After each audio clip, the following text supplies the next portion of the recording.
8 short books to read for when you're really busy, but you still wanna get those 30 minutes of reading in a day. The Wishing Game by Meg Schaffer. I absolutely love this one. It's heartwarming, it's lovely, it's fiction, but not fantasy, but a little bit of fantasy, but mainly fiction, and I love this book. As soon as I finished it, massive smile on my face. The Warrior by Cinda Williams Chima. Love this book. Easy read, young adult, fantasy based in Trinity, Ohio. So based in the world that we know.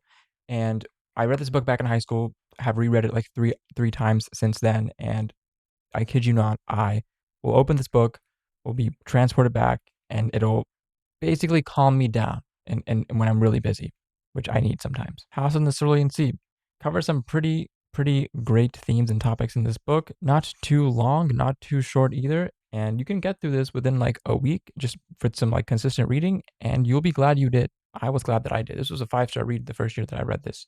2022, I believe. This one. Legends and Lattes. We always talk about Legends and Lattes when we talk about short, nice books. Cozy fantasy, low stakes fantasy. This is the perfect after you get done with the busy night or when you're waking up before you start a busy day, read this book.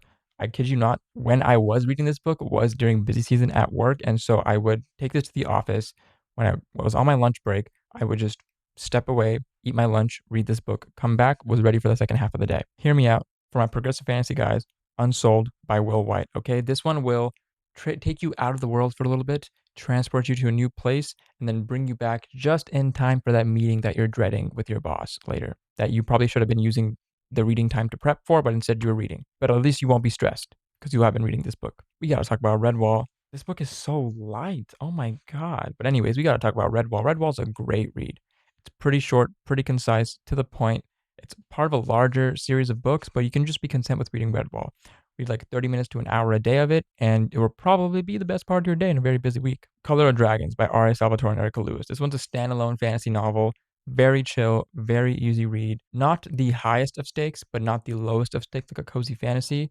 So you're not like signing yourself up for some heavy heartache or heavy emotional turmoil, whatever it is. This one is just for you to kick back, relax, read a book, and just decompress from the day. All right, you see how small this book is? This is Seamus Duvall's Nightmare Arcanist. This is part of an 8-book series, and I apologize to you for that. But I would say crack this book open. It's very easy read, very enjoyable young adult series. You have a hard 8 to 10 hours at work. You want to come home, you want to eat food. You don't want to turn on the TV because you don't want to doom scroll and you don't want to like watch some slop. Read this book. Okay, read this book. So there you had it. 8 short books for when you're really busy, but you want to get that little bit of reading in. Try some of these out. A little bit of everything for everybody, because that's what we do here at the archives.